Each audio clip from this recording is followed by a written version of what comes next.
Hello friend, welcome to my YouTube channel.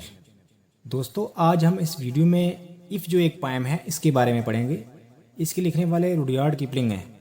इनके बारे में थोड़ा सा जानते हैं। रुडयार्ड किपलिंग 30 दिसंबर 1865 में मुंबई में पैदा हुए। वो एक English novelist, short story writer, poet और जर्नलिस्ट थे। 1907 में इनको लिटरेचर में as a first English language writer Nobel prize 41 साल की उम्र में मिला था। 18 जनवरी 1936 में लंदन, इंग्लैंड में इनकी डेथ हो गई थी।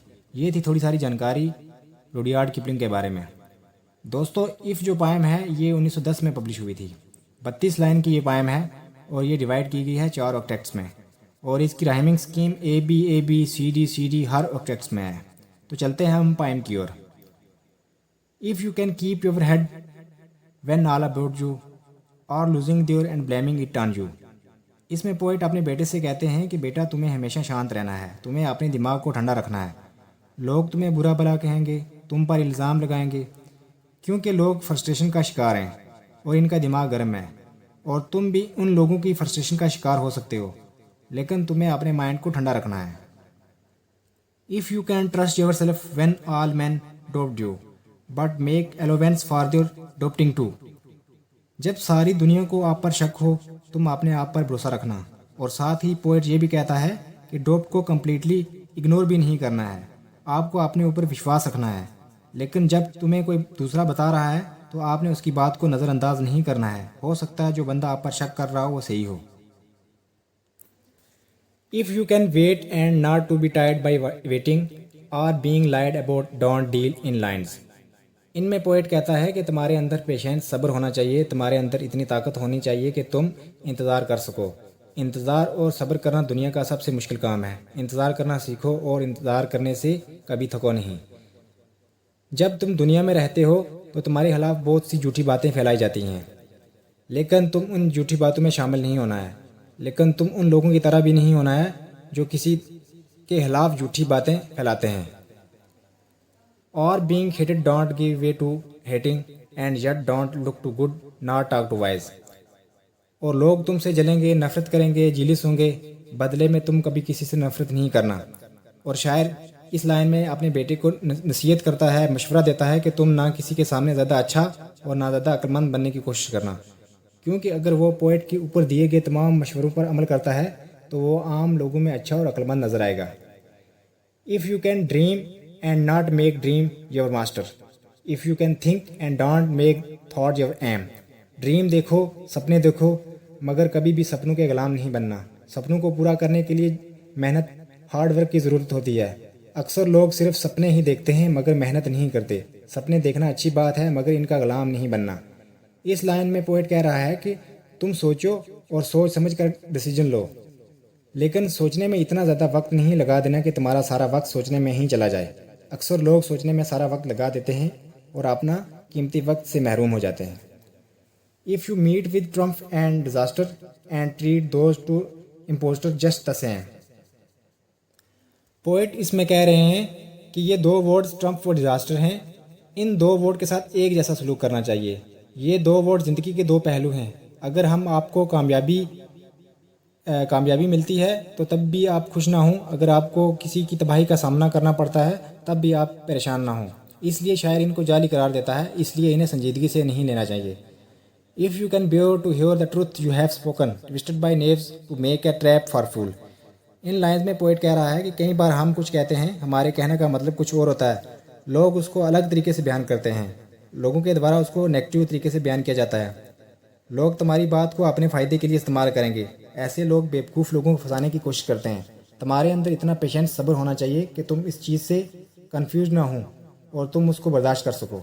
और watch the thing you gave your life to broken and stooped and build इम अप विद वॉर्न और टूल्स। यहाँ इस लाइन में पोएट कह रहा है कि कुछ चीज़ें ऐसी होंगी जिसमें तुम पूरी जान लगाओगे, मन लगाकर काम करोगे, मगर वो चीज़ें एक ना एक दिन टूट जाएंगी, तो आपको फिर से मेहनत करनी पड़ेगी। जब तुम उस चीज़ को बनाने की कोशिश करोगे तब तक तुम्हारे औजार पुराने हो जाएंगे। पोएट के कहने का मतलब ये है कि जब तुम दोबारा कोशिश करोगे, इस बार तुम्हारे अंदर वो पैशन, जुनून, हिम्मत नहीं होगी जो हिम्मत, हौसला पहली बार में था। If you can make one heap of all your winning and risk it one turn off pitch and loss. Poet कह रहा है कि हमारे अंदर रिस्क जोखिम लेने की हिम्मत होनी चाहिए, जज्बा होना चाहिए, हमें ज़िंदगी में रिस्क लेना चाहिए। और जब आप किसी की चीज़ का जोखिम लेते हैं तो आप में हारने के भी चांस होते हैं। अगर आप हार जाते हैं तो आपके अंदर इतनी हिम्मत होनी चाहिए कि आप उसको टॉलरेट कर सको और फिर से कोशिश कर सको। अगर आप हार जाते हैं तो इसके बारे में बार बार नहीं सोचना और ना ही अपनी हार का जिक्र दूसरों से करना, इससे हमारे हौसले पस्त हो जाते हैं। If you can force your heart and nerves and sinew to serve your turn long after they are gone. इस लाइन में पोइट कह रहा है जब तुम हार जाते हो, जब तुम्हारे अंदर पैशन ना रहा हो, जब तुम हार के चूर चूर हो चुके हो और तुम थक जाओ या नाकाम हो जाओ, तो अपने दिल और जिस्म को इस्तेमाल करो। And so hold on when there is nothing in you, expect the will which says to them hold on. इस लाइन में पोइट कह रहा है जब ज़िंदगी में कुछ भी ना बचा हो तो एक मजबूत ताकत आपके अंदर होनी चाहिए जो आपको डटे रहने की ताकत और हिम्मत दे सकती है कि आप एक और कोशिश करो, लगे रहो और हिम्मत मत हारो। If you can talk with crowds and keep your virtue or walk with king nor lose the common touch. इस लाइन में पोइट कह रहा है आप बहुत से लोगों से बातचीत करते होंगे, मिलते होंगे, बाज़ारों में, गलियों में, ऑफिस में। हर एक आदमी की अपनी अपनी सोच है। आपको किसी की सोच से मुतासर नहीं होना है। आपके अंदर जो गोल्स हैं, डेस्टिनेशन हैं, मॉरल हैं, वो ज़िंदा रहना चाहिए। अगर कोई आदमी किसी भी तरीके से बड़ा बन जाए, आपने ये नहीं सोचना कि मैं भी इसी तरह बन जाऊं। नेक्स्ट लाइन में पोइट कह रहा है अगर आप पावरफुल बन जाओ, आपका रहन सहन बड़े लोगों के साथ हो जाए, तब भी आपके अंदर सादगी होनी चाहिए। If neither foes nor loving friend can hurt you, if all man count with you but none too much. इस लाइन में पोइट कह रहा है आपके अंदाज इस तरह होना चाहिए कि ना तो आपके दोस्त और ना ही आपके दुश्मन आपको तकलीफ़ पहुँचा सकें। लोगों की बातों का आप पर असर नहीं होना चाहिए और ना ही लोगों की बातों का इम्पोर्टेंस देनी चाहिए। हो सकता है बहुत सारे लोग आप पर डिपेंड कर रहे हों, लेकिन बहुत सारे लोग आप पर डिपेंड नहीं होने चाहिए। If you can fulfil the unforgiving minute with 60 second worth of distance run. इसमें पोइट कह रहा है कि वक्त बादशाह होता है, वक्त किसी को माफ़ नहीं करता। हर चीज़ अपने वक्त पर होती है, ना वक्त से पहले ना वक्त के बाद। इसमें पोइट कह रहा है वक्त का इस्तेमाल अच्छे से करना चाहिए। वक्त एक बार गुजर जाए फिर वापस नहीं आता। कहने का मतलब है कि 1 मिनट में 7 सेकंड होते हैं।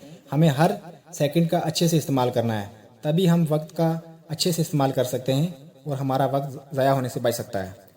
Yours is the earth and everything that's in it and which is more you will be a man my son. इसमें पोइट कह रहा है अगर तुम ऐसा करते हो जैसा तुम्हें मैंने बताया है और ये दुनिया तुम्हारी है और इस दुनिया में जो कुछ भी है वो सब तुम्हारा है बेटा, अगर तुम ऐसा करते हो तो तुम एक अच्छे आदमी बन जाओगे, एक अच्छे ह्यूमन बीइंग बन जाओगे।